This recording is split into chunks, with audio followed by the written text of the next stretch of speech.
Welcome to Mac and Bleu, the cutting-edge podcast for the nation's builders, merging the realms of construction with exciting advancements in technology. Join us on a thrilling journey where we delve into the dynamic world of blockchain, AI, the metaverse, virtual and augmented reality, and their transformative impact on the industry. Our engaging discussions span a wide spectrum, covering not only construction, economic development, supply chain, and market segments, but also exploring the vibrant tapestry of diversity within the construction landscape. We shed light on the intersection of local politics and its profound influence on the construction sector, while championing the remarkable contributions of women and minorities in construction. For all things Mac and Bleu, head to www.macandbleu.com, and don't forget to subscribe on YouTube. I'm your host, JJ Levinsky. Now let's get into it.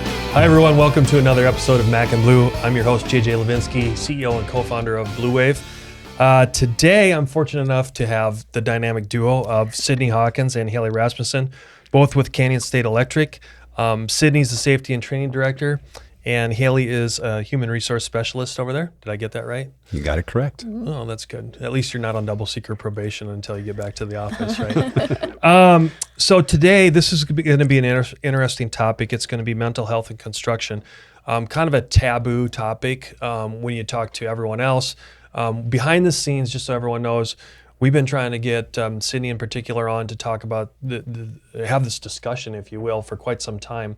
I've naturally met a bunch of people in your company before and things like that. So, but with you kind of taking a forefront in kind of the space in our community, I would say. I mean, I know you work for Canyon State, but without elevating you too much, I know a lot of people look to you and kind of the circle that you run with of trying to get this out in public even more and more. I know there's been some articles that came out recently. I think, weren't you featured in Phoenix Business Journal? Phoenix Business Journal this month in the Electric Times. Yeah. You're famous. You know, time is coming.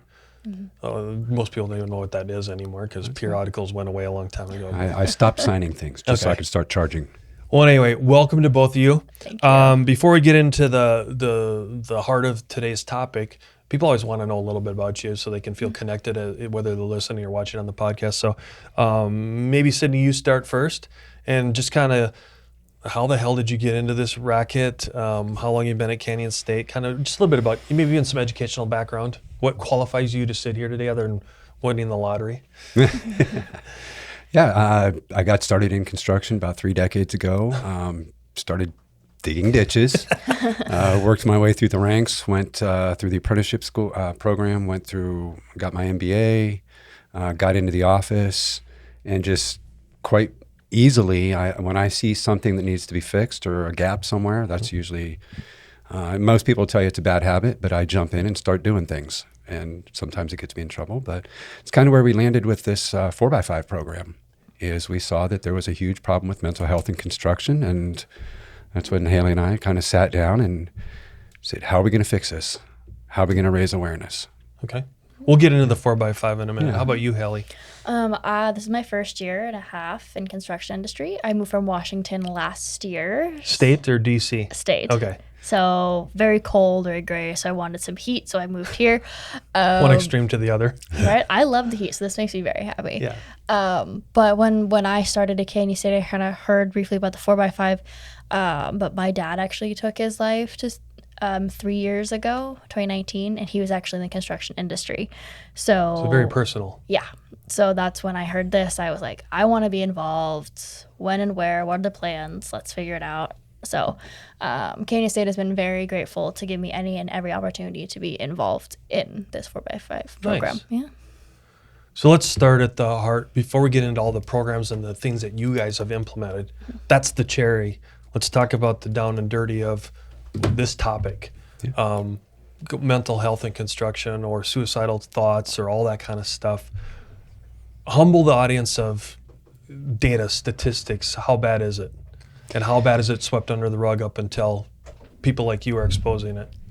Well, we'll start in reverse. It's swept and under maybe the I'm rug. Maybe I'm asking the wrong question, but you know Nope. where I'm trying to get down in the bowels of what we need to talk about. Yep. Yeah, we'll take all the sugar coating off. Okay. Yeah. Quite frankly, to answer your last question first, it is swept under the rug constantly.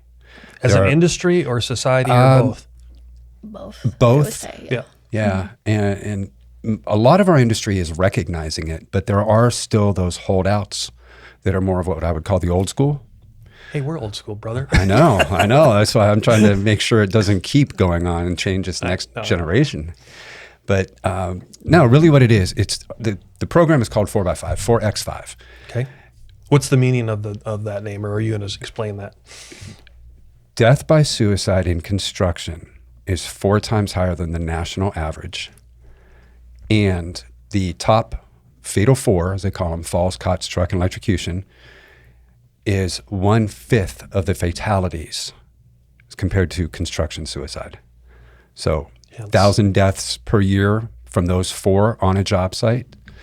Same year, 5,000 deaths by suicide. So it is a huge problem. Got it. So thank you for the explanation of the name.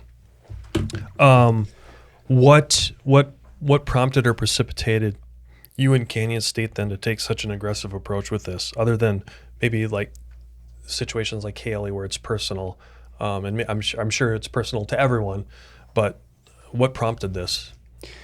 It was one of those things, being the safety director, I look at leading indicators. What are the biggest things that I can fix now to help people from getting hurt or dying? Mm-hmm. And it was one of those things where this is the biggest challenge. If we could fix this, we're going to save a lot more lives, 5 times more lives than just fixing job site hazards. Okay. And so it really came down from that. And when we took it to Canyon State ownership, they didn't even hesitate. They said, absolutely.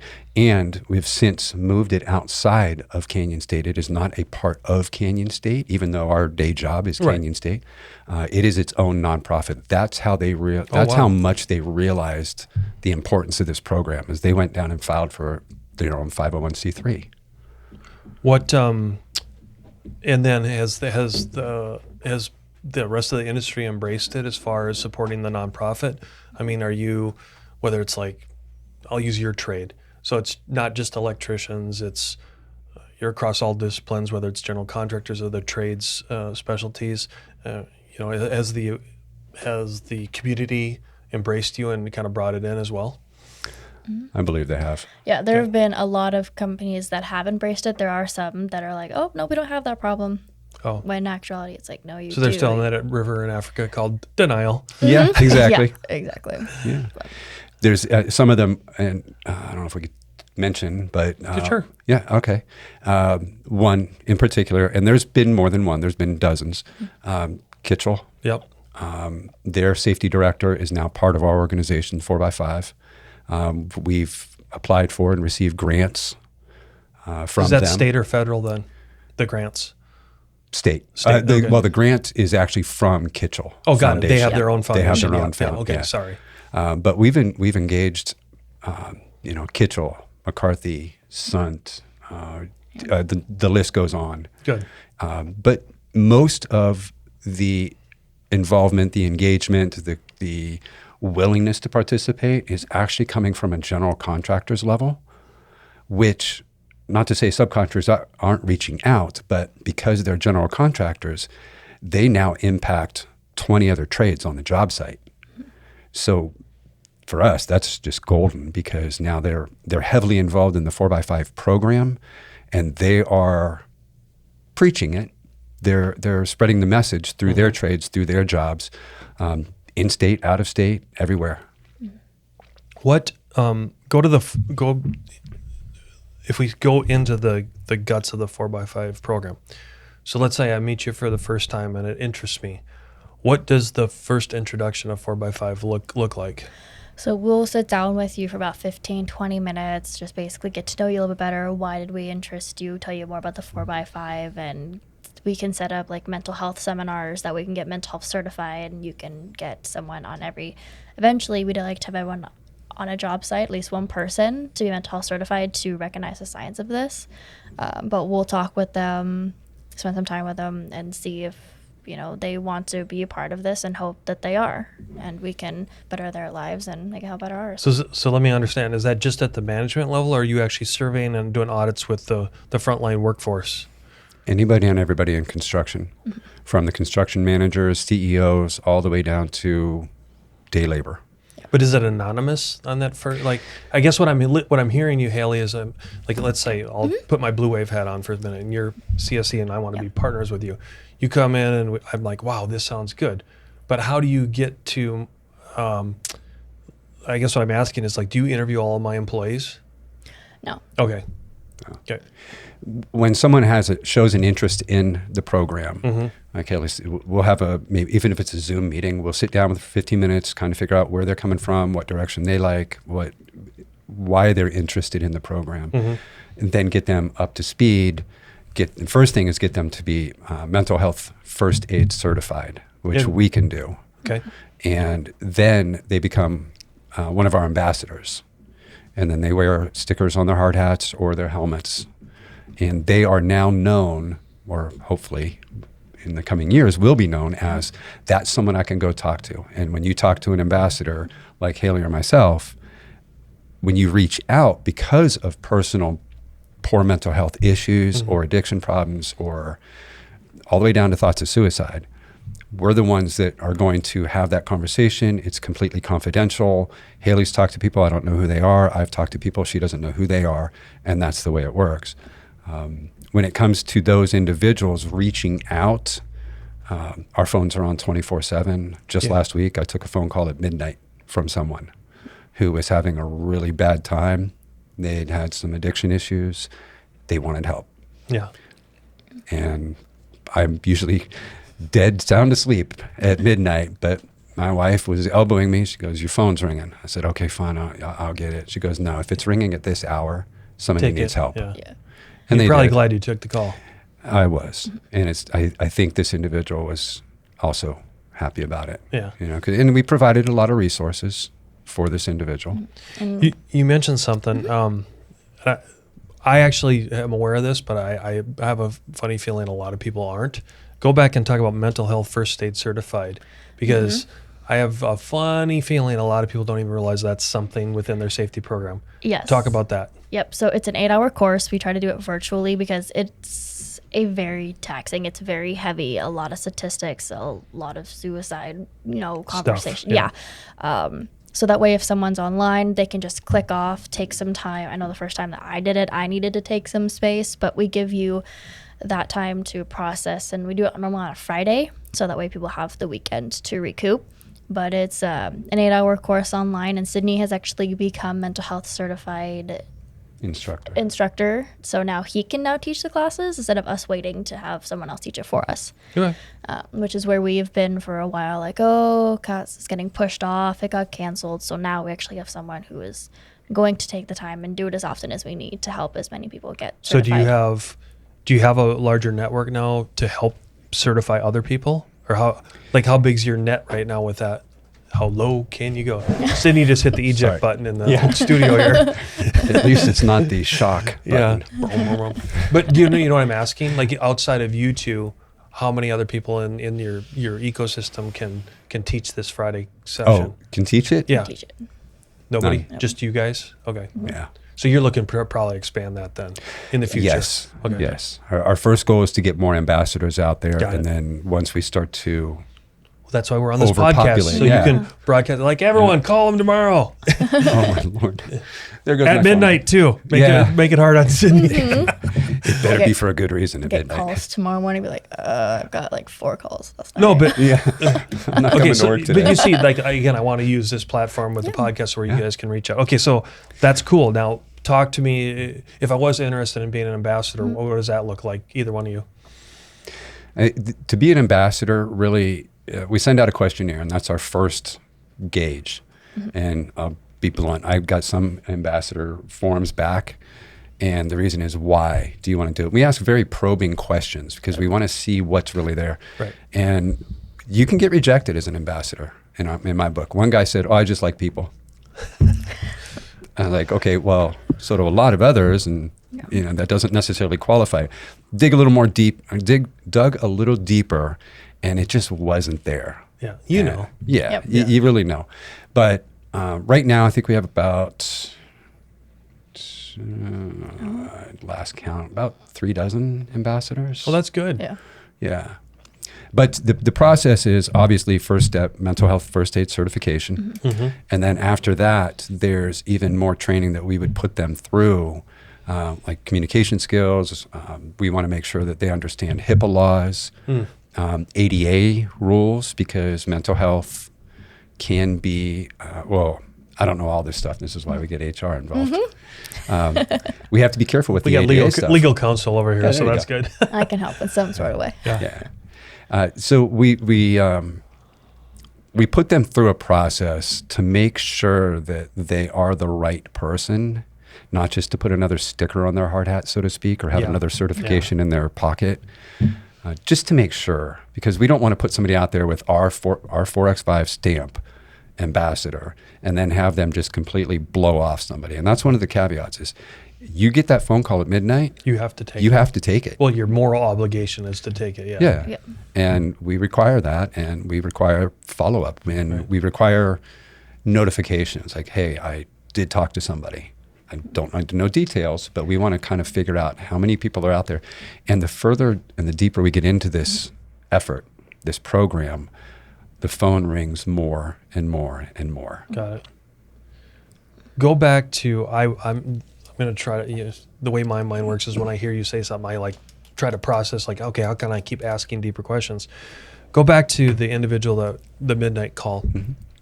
What I'd be interested to hear from either one of you is the different, I don't know if symptoms is the right word.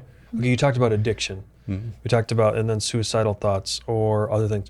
What are the things that you see, so if someone's watching or listening to us, they can start identifying it to where they would grow an interest into the 4x5 program or just being better human beings in general? What are those things that typically come out?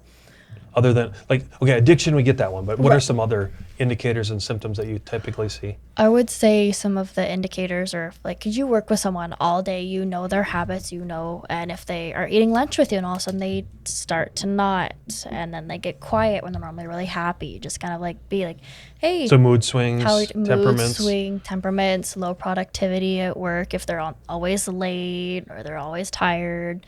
So little things that like, because today Sydney's like, are you feeling okay? You just don't look like yourself. And I'm like, I'm okay, but It's a Monday, Sydney. Come on. but it's just taking that little bit of initiative, like, okay, I know this person and something just doesn't feel right. Okay. So just asking them, how are you? Or are you okay? Do you want to talk to me? And that's a big part of it is, especially guys in the field. You know, I came from the field. We have crews. We have guys that we work with every day for years.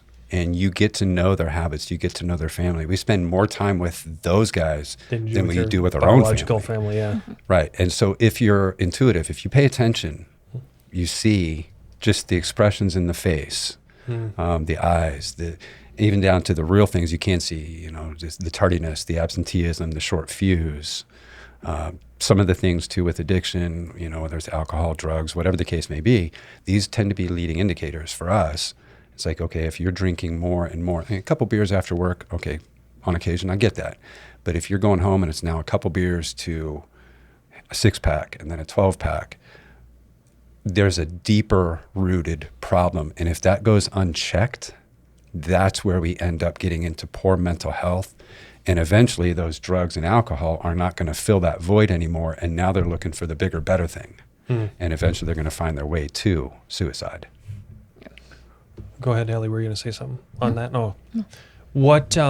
Yeah, I think Sidney, you kind of, you almost jumped to my next question. Is how do you?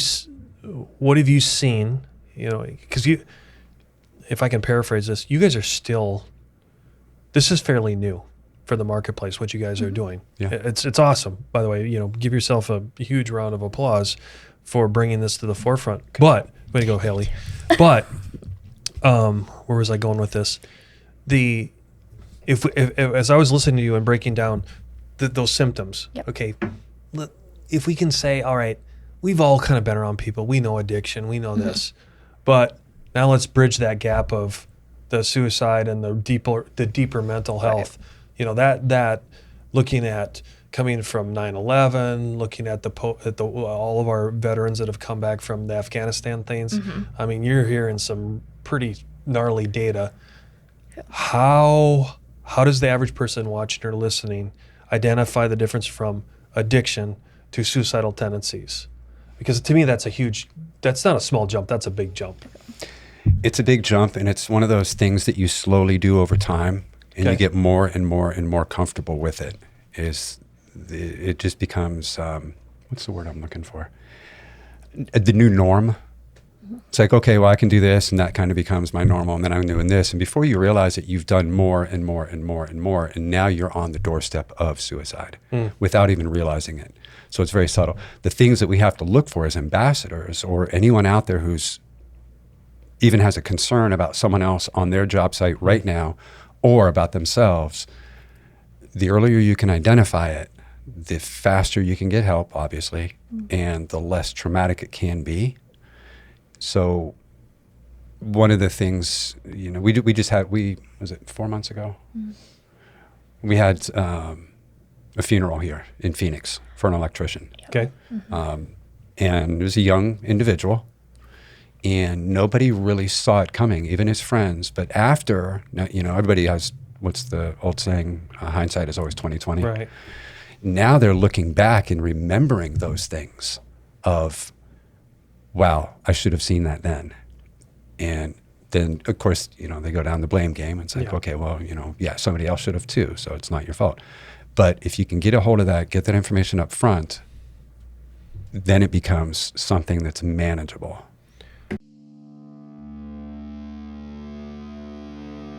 There comes a time when dreams become a reality, when you see your vision materialize into a true work of art.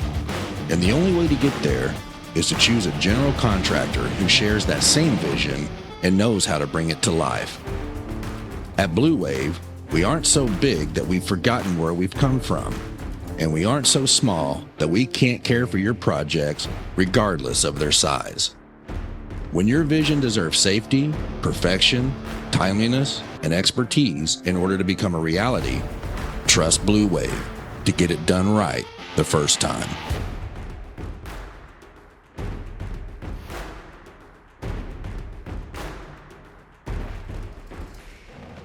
So how are you I realize I'm probably going to ask questions that, because you're still in the growth mode of this educational paradigm that you're in, how do you capture that old data, either one of you, and then turn that into teaching moments? Like, let's use the unfortunate situation of this electrician.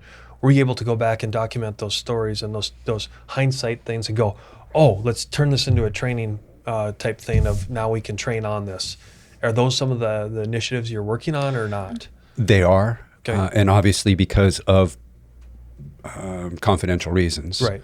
We work closely with the family. Right. But there's conversations that happen. Right. That, I saw this happening, I saw that happening, or they were complaining about voices in their head all the time that they couldn't quiet. Leading indicators, the second, if somebody's out there and they have voices in their head that they can't quiet, you definitely need to talk to someone. Without being insensitive, though, and Hailey, this goes back to even you, as a concerned human being, if you've gone through it, don't you kind of give because you don't want other families to go through it? Yeah. I mean, that's why you're sitting here today, right? Yeah. And so if I was good to go back to that family, yes, it's very sensitive. I'm sure the timing of it always sucks. But to know that if they can help prevent or save the lives of others, it's pretty impactful, right? Very impactful. Yeah. Very. And there was one time I was on vacation and my friend was having a really difficult time, and I was in the Bahamas, out of the country, and the way she went about it was not the way to go. However, I got a Snapchat from her waving a gun around, and I am on the bathroom floor crying because she already knew what had happened to me, and I couldn't be there to save her or help her. She's fine. Oh. But it was still like, I was talking to my other friend who was there, and then she is trying, she's not answering my phone call and is at home. And it was like, that was a bit of anxiety for me. But then later, her friend actually committed suicide. And so then I left work early because she called me because she was crying. And so I got there for her. So I've had to deal with it a few times, but It's a vicious circle, isn't it? it is. Yeah. But it's definitely something that whenever someone mentions it, I drop anything and everything and I'll be there for that person no matter what, because I don't want anyone to have to feel what that's like and leave with the questions, have to, live their life with the wonderings of the why. Right. And all of them. Let's dive into the how a little bit. If I think I got this right, maybe it's a little bit of the what and the how. So let's say, again, inspired by this, anyone watching or listening, what is the proper interjection? or intervention? Because I'll be honest, I'm sitting here going, who's the first call you make? Like if you know someone's messed up or having problems, who do you call first? Some suicide prevention line, 4x5 ambassadors. I mean, who do you call? If it's a suicide concern, Suicide National Hotline, was it 988? Okay. But if it's just more of a concern, we encourage them to reach out to us, myself or Hailey direct, reach out to one of our ambassadors, at least open up the conversation. If you're concerned about someone else, then definitely reach out to us. That's a very difficult process to navigate, because if Hailey came to me and said, hey, I'm really concerned about you, it's kind of difficult for me to come to you and say, hey, what's going on? You don't know me. Right.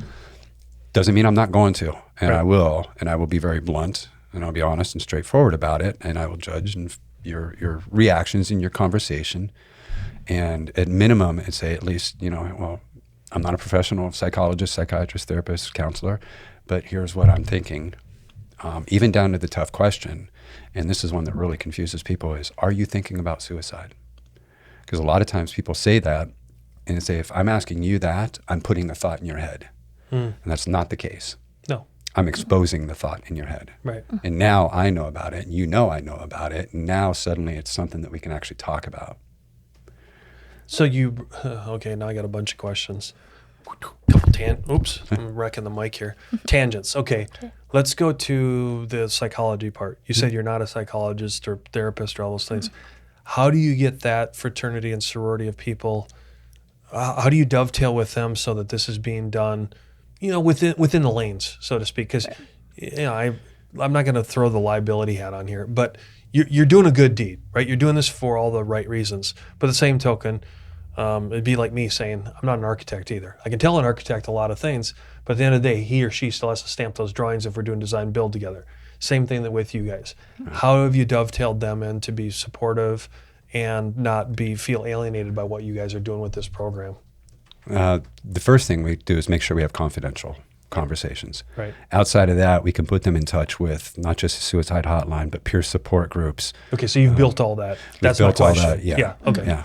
Okay. Even down to, it was about a month ago, I was approached by an individual, said, hey, look, I really need some help. I just don't know where to go. I said, great. So let me grab my laptop. And I opened it up and we started looking, who's your insurance carrier, because that pays for a lot. And so we just dove deeper and deeper and deeper until we found a list of about 12 psychologists that this individual could call.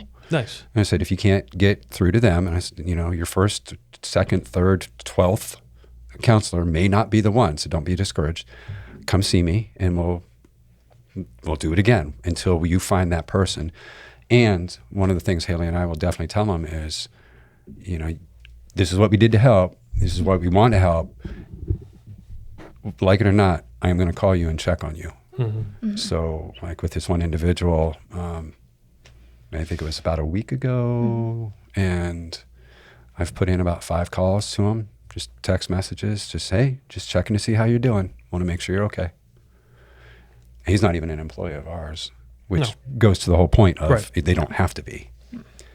Did you want to add anything on that, Hailey? No, you covered it. What about, so let's go to the other side, the regulatory side. Is there any bridge that you've done with ADOSH in this capacity? And if there is, how's it going? What's it looking like?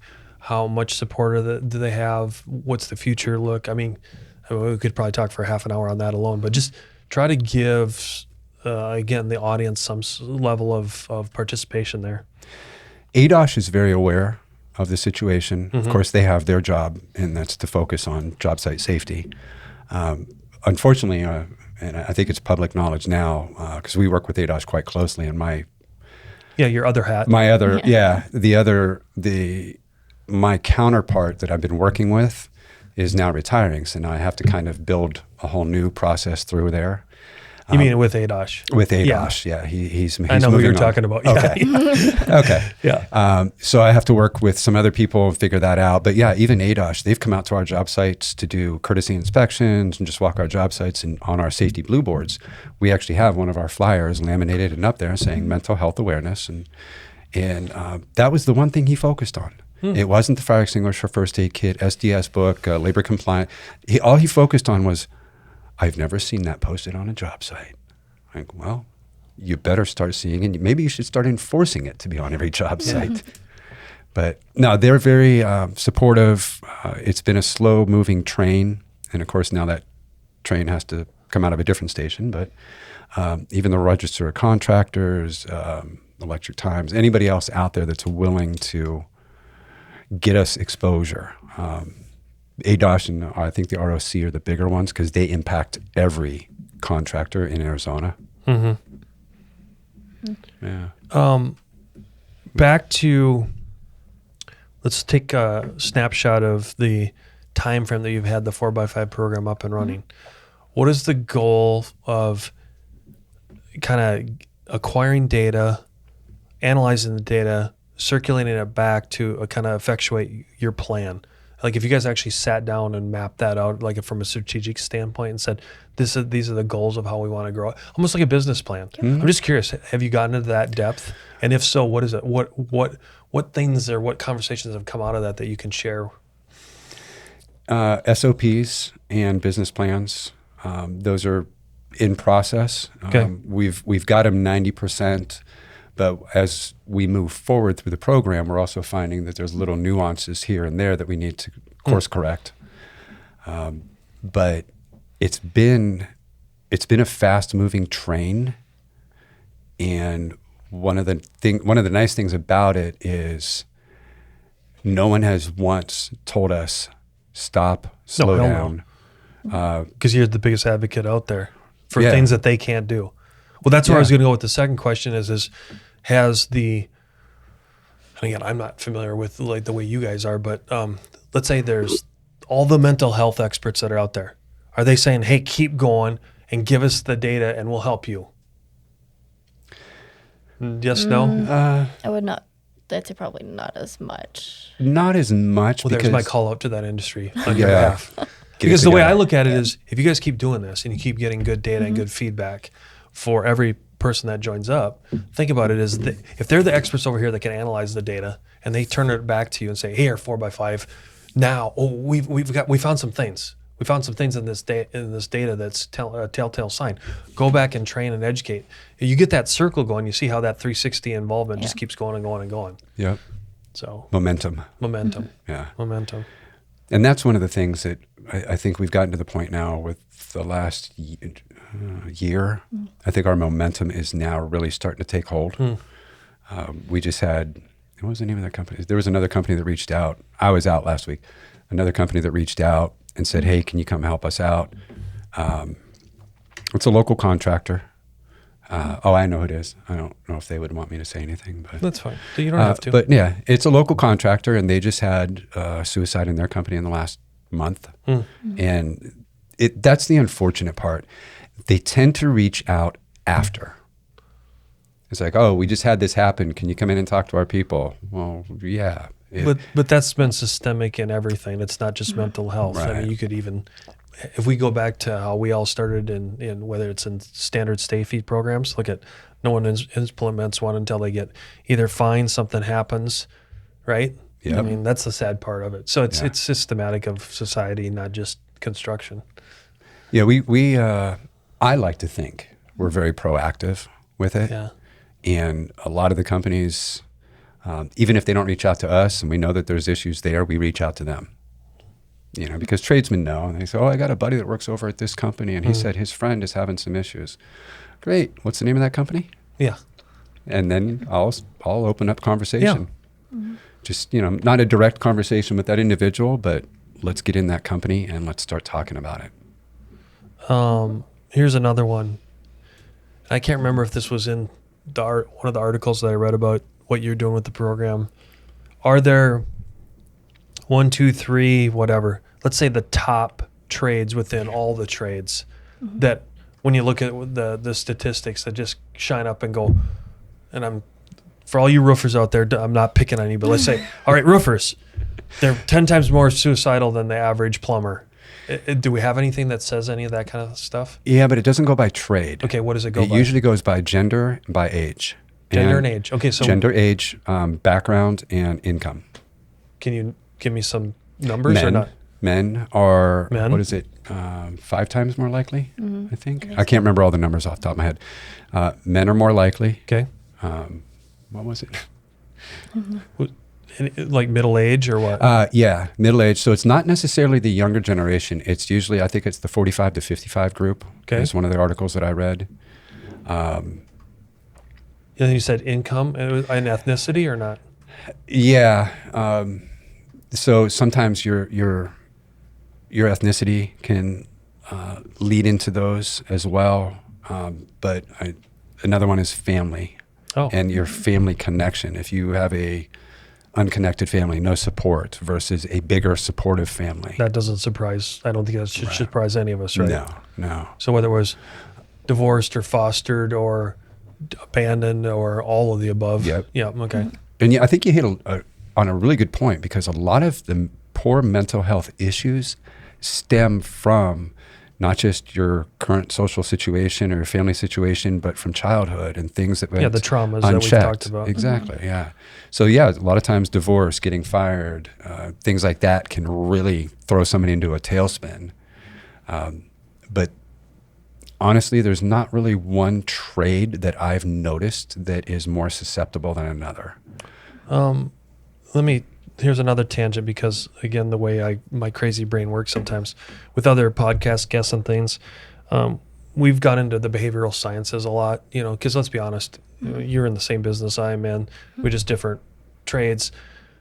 Human capital is harder and harder to find. So things like culture index, predictive index, I call it for all you old school people, it's Myers-Briggs on steroids to the 8,000th power, right? It is, right, Sidney? Yeah. My point is that, wow, how cool would it be if we can get more testing at that onboarding phase? Now I'm back in your department. Absolutely. At the HR part thing of like, if there were indicators that we could get, if AI could figure out a way to sit there and flag these key indicators for mental health, again, to help them, not to punish them, but to help them. Do you know of anything that's being done on that forefront? No. All right, here's another shout out then. Anyone listening and watching that's in that space, get a hold of these two. Blow it up. The only thing I can really think of as of right now for that onboarding process, at least, is our safety admin. Whenever we have a new hire, she will sit there and she will talk to them about the 4x5 program. So from day one. So that's better than most. Yeah. That's right. I mean, That's right. Now, have you? Well, again, we're not mentioning any names here. Has anyone been flagged by doing that? I wouldn't say flagged. We did have someone kind of make fun of it at first, and she kind of snapped back at him. He's sitting right there. You don't have to make fun of him. Oh, no, but we had a group of, I think, like 12 new hires, and she was talking to all of them, and then there were 2 guys snickering in the back. Yeah. And she's like, what do you find so funny? And he's like, it's just like mental health. Are you okay? She goes, well, yeah, how are you going to feel later this week if no one asks how you're doing? And he just kind of went, oh. So I kind of like snapped him back into reality. She wasn't trying to be rude, but it's just like, this is a serious thing. This is why we talk about it, because we want people to know, and it's part of the Canyon State. So we tell them from day one, we have this program to offer to help. And that's something people have taken advantage of. But has it been able to identify people? No, we're still working on it. If you keep working on it, though, you'll have a breakthrough. You will. Yeah. So just keep going. Again, I have most people know I keep a cheat sheet here, that we have data on. I forgot to ask you, what is good catch? Oh, okay. So in construction, is that something just in you guys? That's just something we do at Canyon State. Is it something related to this or not? No. Oh, okay. Was it a safety related thing? It's a safety related thing. Well, do you mind talking about it? Yeah. No. How many times has anyone reported a near miss? Oh. Got it. They don't. Good catch. So what we do is call it good catch, and we give them tickets to the Phoenix Rising or gift cards.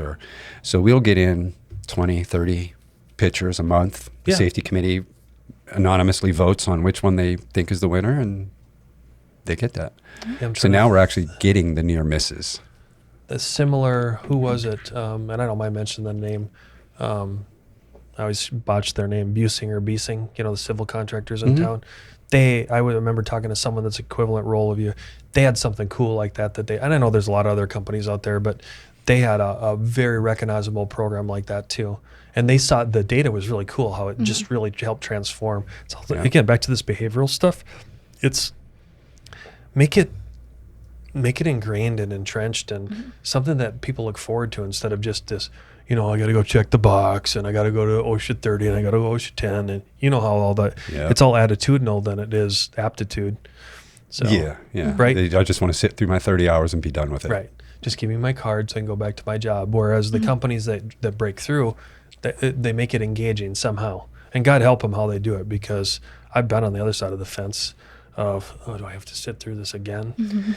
Yeah. What I will tell people who have signed up for OSHA 30 is, you have to sit through it. You have the easy job. I have to actually talk through it. So suck it up and sit down. Yeah. There comes a time when dreams become a reality, when you see your vision materialize into a true work of art. And the only way to get there is to choose a general contractor who shares that same vision and knows how to bring it to life. At Bleu, we aren't so big that we've forgotten where we've come from, and we aren't so small that we can't care for your projects regardless of their size. When your vision deserves safety, perfection, timeliness, and expertise in order to become a reality, trust Bleu to get it done right the first time.